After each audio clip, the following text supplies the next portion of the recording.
Hello दोस्तों, तो नमस्कार। आप सभी का स्वागत है आपका अपना यूट्यूब चैनल साइंस संस्था क्लासेस पे। तो आप लोग वीडियो के फटाफट शेयर कीजिए।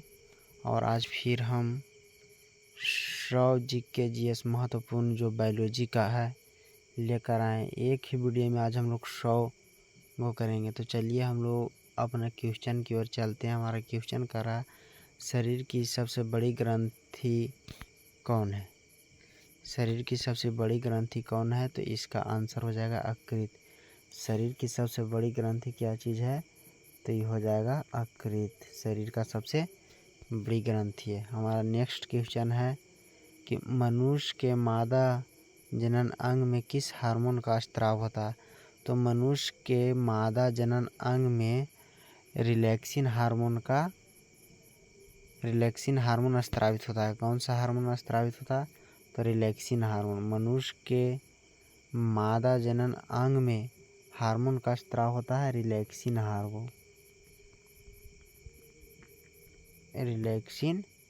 हार्मोन। तो हमारा फिर नेक्स्ट क्वेश्चन है, मनुष्य के ऐच्छिक गतियों का नियंत्रण किसके द्वारा होता है? मनुष्य में ऐच्छिक गतियों का नियंत्रण किसके द्वारा होता है? तो इसका आंसर हो जाएगा सेरिब्रम द्वारा। किसके द्वारा? सेरिब्रम द्वारा होता है। हमारा चौथा नंबर क्वेश्चन है कि शरीर का तापक्रम कहाँ नियंत्रित होता है? शरीर का तापक्रम कहाँ नियंत्रित होता है? तो इसका आंसर हो जाएगा सी, हाइपोथैलेमस। इसका आंसर हो जाएगा सी।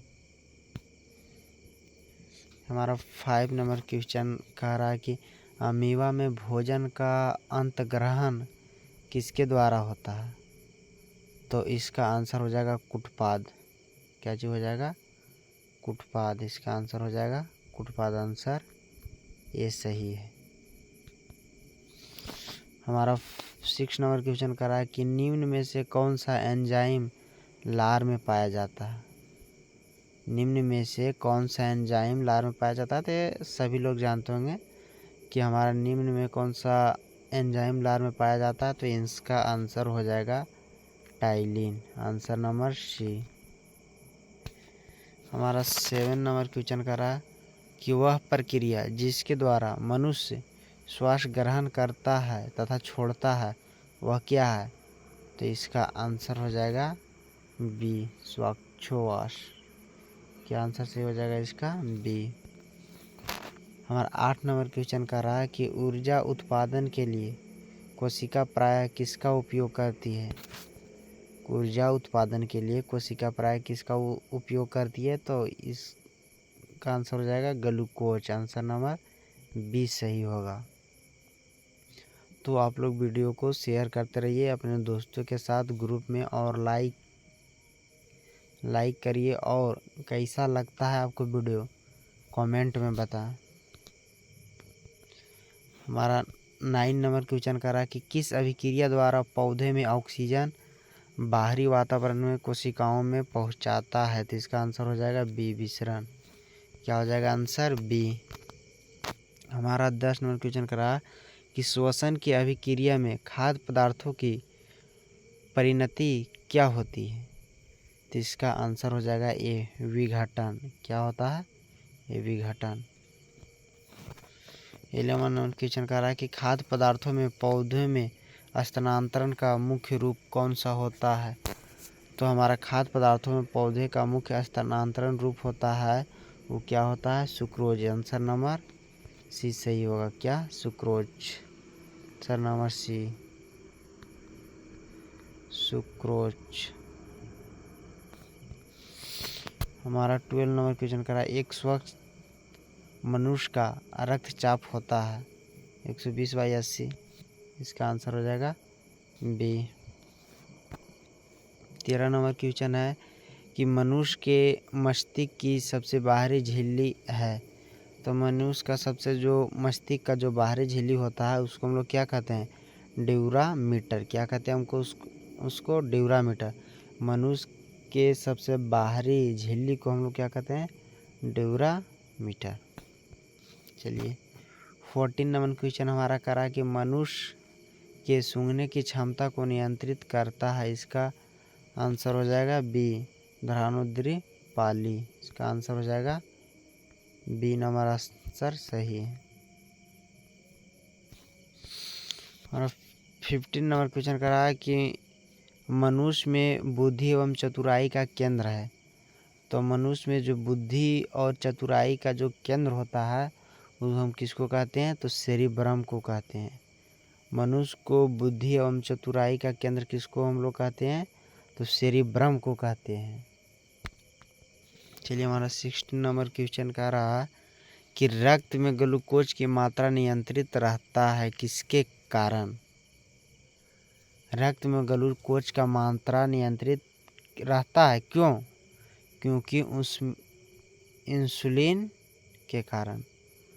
रक्त में ग्लूकोज का मात्रा नियंत्रित रहता है किसके कारण? तो इसका आंसर हो जाएगा इंसुलिन के नामक। आंसर नंबर डी सही होगा। तो आप लोग जो आंसर जानते हो कमेंट में फटाफट बताएं। हमारा नेक्स्ट नंबर क्वेश्चन है कि ऑक्सीजन है, ऑक्सीजन एक क्या है? ऑक्सीजन एंजाइम है। क्या है ऑक्सीजन? ऑक्सीजन एक एंजाइम है। 18 नंबर हमारा क्वेश्चन है कि जैव प्रक्रम के अंतर्गत कौन आता है? तो जैव प्रक्रम के अंतर्गत पोषण भी आता है, उत्सर्जन भी आता है, श्वसन भी आता है, इसलिए इसका आंसर हो जाएगा डी, इनमें सभी। इसका आंसर हो जाएगा सभी। और 19 नंबर क्वेश्चन करा कि गोबर छत्ता किसके अंतर्गत आता है? तो जो गोबर छत्ता है वो मृत जीवी के अंतर्गत आता है। क्या चीज? मृत जीवी। मृत जीवी के अंतर्गत आता है।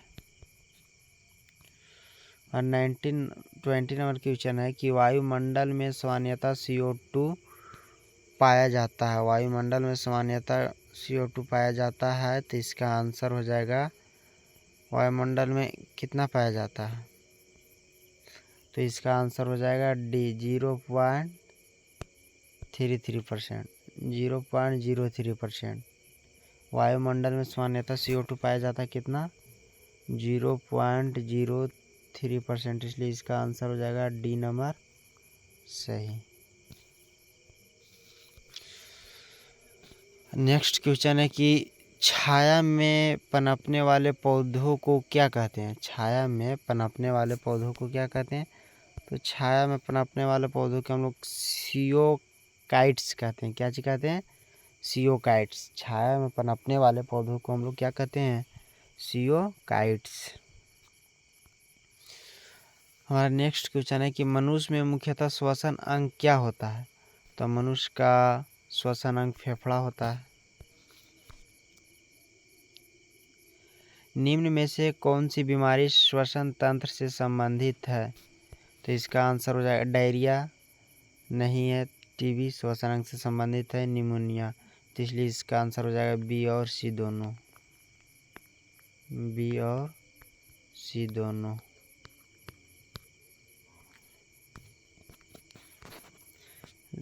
नेक्स्ट क्वेश्चन है कि उच्च रक्तचाप की अवस्था को क्या कहते हैं? तो उच्च रक्तचाप की अवस्था को हाइपोटेनस कहते हैं। क्या कहते हैं? हाइपोटेनस कहते हैं।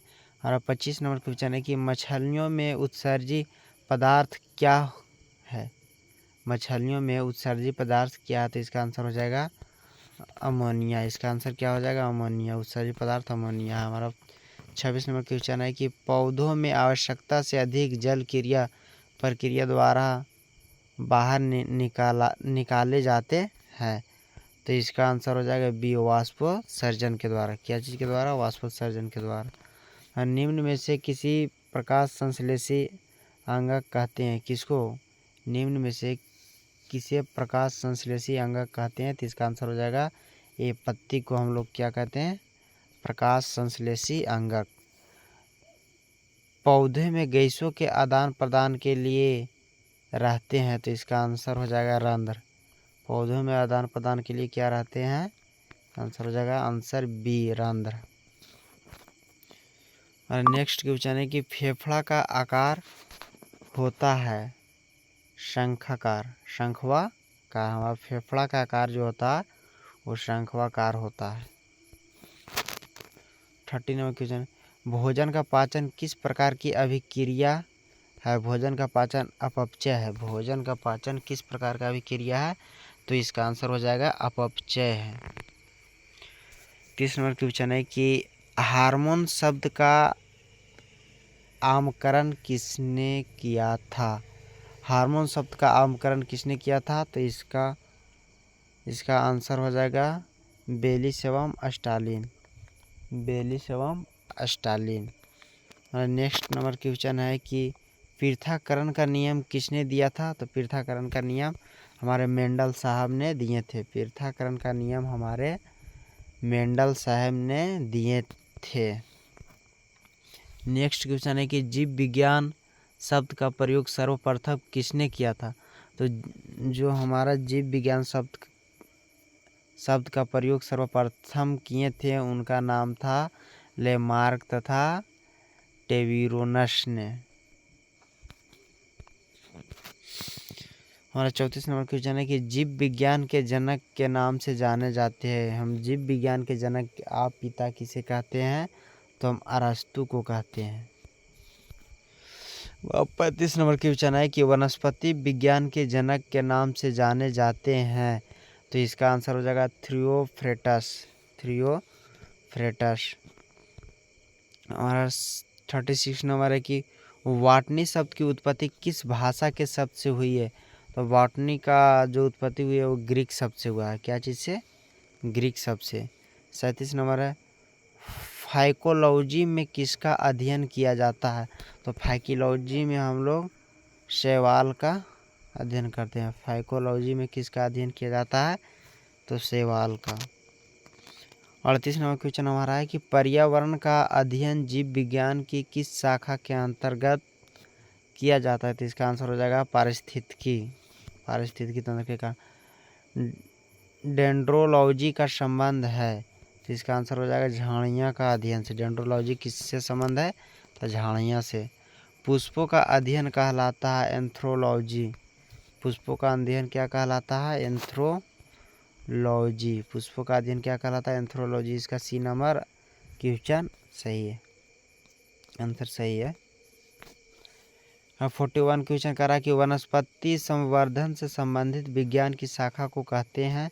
तो इसका आंसर हो जाएगा हॉर्टिकल्चर। 42 नंबर क्वेश्चन हमारा करा कि सपमोलॉजी में किसका अध्ययन किया जाता है? तो इसका आंसर हो जाएगा बी यानी बीज में। एग्रेस्ट्रोलॉजी में किसका अध्ययन किया जाता है? तो घासों का। एस्ट्रोलॉजी में किसका अध्ययन किया जाता है? तो इसका आंसर हो जाएगा घासों का। 44 नंबर क्वेश्चन हमारा 44 नंबर क्वेश्चन करा कि पीडोलॉजी में किसका अध्ययन किया जाता है? तो इसका हो जाएगा भूमि का। पीडोलॉजी में किसका अध्ययन किया जाता है? भूमि का। और 45 नंबर क्वेश्चन है कि पौधों को नाम देने वाले विज्ञान कहलाता है वर्गीकी। क्या कहलाता है? वर्गीकी। हमारा 46 नंबर क्वेश्चन है कि निम्नलिखित में से किसे वर्गीकी का पितामह कहा जाता है? तो इसका आंसर हो जाएगा बी नीलियस। किसका हो जाएगा आंसर?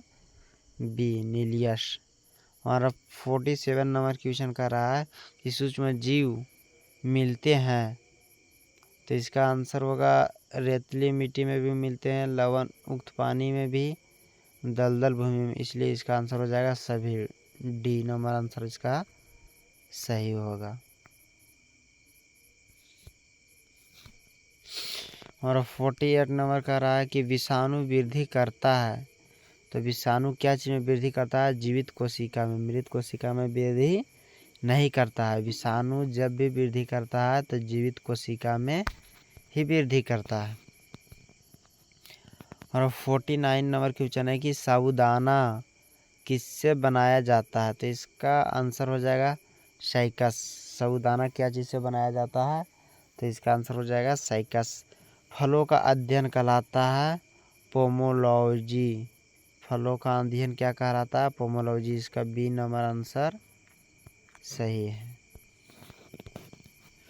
और 51 क्वेश्चन कर रहा है कि द्विनाम पत्ती के प्रतिपालन है। द्विनाम पत्ती के प्रतिपालन है। तो इसका आंसर हो जाएगा लिनियस। आंसर नंबर सी होगा सही। क्या होगा? लिनियस। 52 नंबर क्वेश्चन कर रहा है कि जीवाणु की खोज सर्वप्रथम किसने की? जीवाणु का खोज सर्वप्रथम किसने की? तो इसका आंसर हो जाएगा ल्यूवेनहॉल। क्या चीज? ल्यूवेनहॉल। जीवाणु का खोज सर्वप्रथम किसने किया था? तो ल्यूवेनहॉल। जीवाणु का खोज सर्वप्रथम किसने की थी? ल्यूवेनहॉल। हमारा 53 नंबर का रहा कि जिन पौधे पर बीज बनते हैं किंतु पुष्प नहीं लगते हैं क्या कहलाते हैं? अनावृत बीजी। अनावृत बीजी। हमारा 54 नंबर क्वेश्चन का रहा कि जीवाणुओं की साधारणतः आकृति क्या होती है? छड़ रूपी। कैसा होती है? छड़ रूपी। जो जीवाणु आकार में सबसे छोटा होता है क्या कहलाता है? गोलाणु। क्या कहलाता है? गोलाणु। निम्नलिखित में से कौन सा रोग बैक्टीरिया से होता है? तपेदिक। मानव की आंत में पाया जाने वाला जीवाणु है Escherichia coli. Escherichia coli. Antibiotic अधिकांशतः पाए जाते हैं जीवाणुओं में। एंटीबायोटिक अधिकांश किस में पाया जाता है? तो जीवाणु में। निम्न में सबसे छोटा जीव है माइकोप्लाज्मा। निम्न से सबसे छोटा जीव है माइकोप्लाज्मा। 60 नंबर क्वेश्चन हमारा है कि निम्नलिखित में से कौन सा रोग जीवाणु के कारक होता है? जीवाणु का कारक क्या होता है? हैजा। इसका आंसर हो जाएगा बी सही। 61 क्वेश्चन कर रहा है कि निम्नलिखित में से किसके द्वारा दूध खट्टा होता है? तो सभी जानते होंगे बैक्टीरिया के कारण दूध खट्टा होता है। निम्नलिखित में से कौन सा रोग जीवाणु संक्रमण के कारण होती है? तो पेचिश, दमा, कुष्ठ होता है। क्या होता है? कुष्ठ रोग। सर्वप्रथम विषाणु की खोज किसने की? सर्वप्रथम विषाणु का खोज किसने की थी? तो इसका आंसर हो जाएगा इवानोव्स्की। इवानोव्स्की। चेचक के लिए टीके का विकास किया था एडवर्ड जेनर ने। चेचक के लिए, जिसको हम लोग देहाती भाषा में बोलते हैं माता जी, उनके लिए टीका यानी सुई का विकास किसने किया था? तो एडवर्ड जेनर ने। किसने किया था? एडवर्ड जेनर ने। हमारा 65 नंबर क्वेश्चन है कि दूध के दही के रूप में जमने का कारण है? तो ये तो सभी जानते होंगे लैक्टोबैसिलस। दूध से दही जमने में कौन सा जीवाणु काम आता है? तो उसका आंसर होगा लैक्टोबैसिलस। निम्न में से कौन स्वपोषी होते हैं? शैवाल स्वपोषी होते हैं। टिक्का रोग किसमें होता है? ज्वार में नहीं होता है, गन्ना में, चावल में, मूंगफली में। टिक्का रोग किसमें होता है? मूंगफली में। HIV द्वारा होने वाला रोग है कैंसर, क्षय रोग, HIV आत्सक। इसका आंसर नंबर हो जाएगा सी सही। 69 नंबर क्वेश्चन कर रहा है कि निम्नलिखित में से कौन सा रोग विषाणु के कारण होता है? तो विषाणु के कारण मलेरिया, अच्छा, पीलिया, चेचक। इसका आंसर हो जाएगा सी। चेचक विषाणु के कारण होता है। किस शैवाल में आयोडीन प्राप्त होती है? तो इसका आंसर हो जाएगा लेमिनेरिया में। किसमें? लेमिनेरिया में। हाइड्रोफोबिया रोग उत्पन्न होता है किससे? विषाणु से। हाइड्रोफोबिया रोग किससे उत्पन्न होता है? विषाणु से। हमारा 72 नंबर क्वेश्चन कर रहा है कि निम्नलिखित में से किसमें एंजाइम नहीं होते हैं? विषाणु में एंजाइम नहीं होते हैं। हमारा 73 नंबर क्वेश्चन कर रहा है कि कुत्ते के काटने से जिस विषाणु के द्वारा घात रोग उत्पन्न होता है क्या कहलाता है? हैजा, पेचिस, मम्प्स। इसलिए इसका आंसर हो जाएगा डी हाइड्रोफोरिक। सार्स क्या है? तो विषाणु जनित रोग है। सार्स क्या है? एक विषाणु जनित रोग है। खसरा निम्नलिखित संक्रमक के कारण होता है। खसरा निम्नलिखित संक्रमक के कारण होता है, तो इसका आंसर हो जाएगा विषाणु के कारण। आंसर नंबर सी सही। 26 नंबर, आलू में मोज़ेक रोग का कारक तत्व है। इसका आंसर हो जाएगा डी विषाणु। जंतुओं में होने वाली फुट एंड माउथ रोग किसके कारण उत्पन्न होती है? तो यह भी किसके कारण होता है? विषाणु के कारण होता है। 78 नंबर हमारा क्वेश्चन कर रहा है कि शैवालों की कोशिका भित्ति किसकी बनी होती है? शैवालों की कोशिका भित्ति किसकी बनी होती है? तो इसका आंसर हो जाएगा सेल्यूलोज की। किसकी बनी होती है? सेल्यूलोज की। 29 नंबर क्वेश्चन हमारा कर रहा, केल्प प्राप्त होता है। केल्प समुद्री शैवालों से प्राप्त होता है। क्या चीज़ से केल्प हमें प्राप्त होता है? समुद्री शैवालों से प्राप्त होता है। लाल सागर का लाल रंग किसकी उपस्थिति के कारण होता है? तो इसका आंसर सी हो जाएगा, शैवाल के कारण। आंसर नंबर सी सही होगा। 81 नंबर क्वेश्चन हमारा कर रहा है कि अगर किससे प्राप्त होता है? शैवाल से। क्वेश्चन पता नहीं है, समझ में नहीं आ रहा, पता करके बता देंगे। 82 नंबर है कि वनस्पति विज्ञान की वह शाखा जिसके अंतर्गत कवकों का अध्ययन किया जाता है कहलाती है क्या? माइकोलॉजी। जिसके वनस्पति विज्ञान की वह शाखा जिसके अंतर्गत कवक के बारे में अध्ययन किया जाता है उसे क्या कहते हैं? माइकोलॉजी। हमारा 83 नंबर क्वेश्चन कर रहा है कि कवकों की कोशिका भित्ति किसकी बनी होती है? तो इसका आंसर हो जाएगा काइटिन व हेमिसेल्यूलोज। काइटिन व हेमिसेल्यूलोज।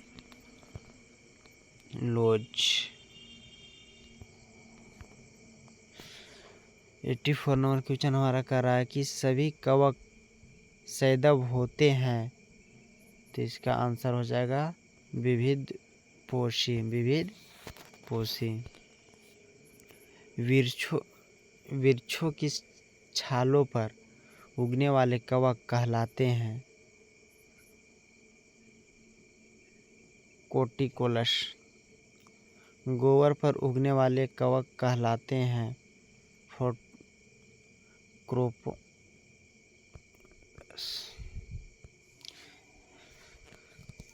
तो आप लोग वीडियो के फटाफट शेयर कीजिए और चैनल पे नए हैं तो चैनल को सब्सक्राइब कर दीजिए और अपने दोस्त यार के पास शेयर कीजिए। तुम्हारा 87 नंबर क्वेश्चन कह रहा कि निम्न में से किसमें क्लोरोफिल नहीं होता है? तो क्लोरोफिल किसमें नहीं होता है? शैवाल में, ब्रायोफाइटा में, टेरिडोफाइटा।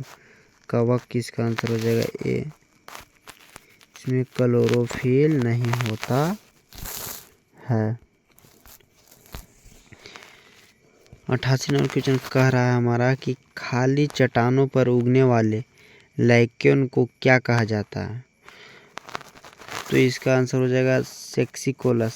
सेक्सिकोलस। खाली चट्टानों पर उगने वाले लाइकेस को क्या कहा जाता है?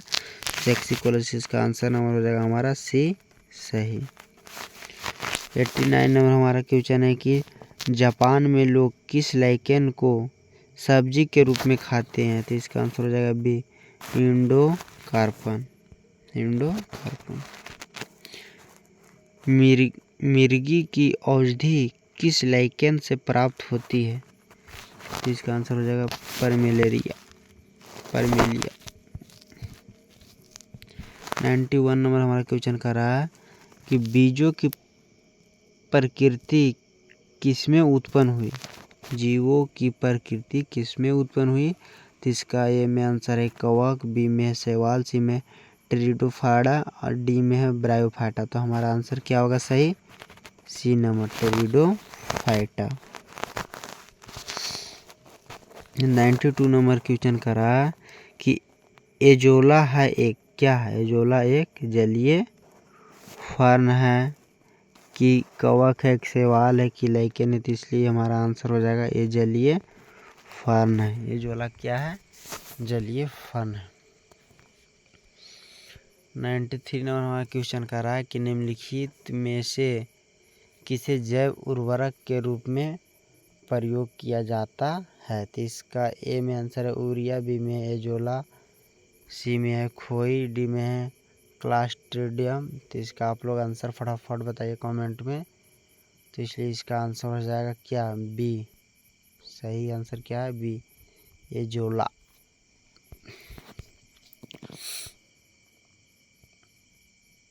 94 नंबर हमारा क्वेश्चन कर रहा है कि सबसे अधिक क्रोमोसोम किसमें पाया जाता है। टेरिडोफाइटा में, कि ब्रायोफाइटा में, कि मनुष्य में, कि हाथी में। सबसे अधिक क्रोमोसोम किसमें पाया जाता है, टेरिडोफाइटा में। 95 नंबर हमारा क्वेश्चन कर रहा है कि किस वर्ग के पौधे में बीज बनते हैं परंतु बीज नगन रूप में पौधे पर लगे रहते हैं। तो इसका ए में आंसर है जिम्नोस्पर्म, एंजियोस्पर्म, टेरिडोफाइट्स, ब्रायोफाइट्स। तो इसका आंसर सही हमारा ए नंबर हो जाएगा, जिम्नोस्पर्म। 96 नंबर क्वेश्चन हमारा करा कि सिल्वीकल्चर वनस्पति विज्ञान की वह शाखा है जिसमें वर्णन होता है, क्या चीज़ का वर्णन होता है, शैवालों एवं संबंध का, शैवालों एवं संबंध का। 97 नंबर हमारा क्वेश्चन कर रहा है कि प्रोटीन जो कोशिका के भीतर उपयोग की जाती है जिसके द्वारा संश्लेषित होती है उसे क्या कहते हैं, मुक्त राइबोसोम द्वारा। किसके द्वारा, तो मुक्त राइबोसोम द्वारा। 98 नंबर हमारा क्वेश्चन है कि निम्न में बैक्टीरिया से फैलने वाला रोग है, तपेदिक, पम्प्स, पीलिया। इसका हम आपको ट्रिक बता देंगे, आप लोग बोलिएगा तो नेक्स्ट वीडियो में। बैक्टीरिया से फैलने वाला, विषाणु से, जीवाणु से फैलने वाला, सब हम इसका ट्रिक बता देंगे। इसलिए इसका आंसर हो जाएगा चेचक, ए। मूलाकों अतिरिक्त पौधे के किसी भी भाग से विकसित होने वाली जड़ें कहलाती है अप्रस्थानिक मूल। क्या कहलाती है, अप्रस्थानिक मूल।